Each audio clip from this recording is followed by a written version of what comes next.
ભાવનગર જિલ્લાના પાલિતાણા શહેરમાં પથિક આશ્રમ નજીક બાવળની કાટમાંથી એક નવજાત શિશુ મળી આવતા વિસ્તારમાં ચકચાર મચી ગઈ હતી।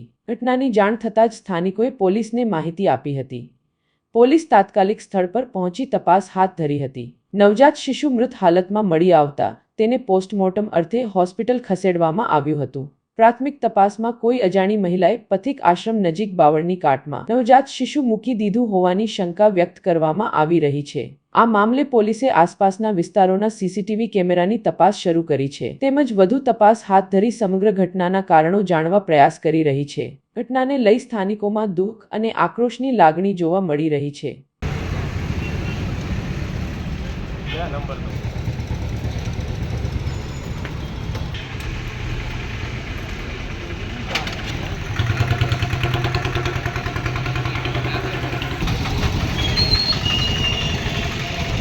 દવાખાને આવો।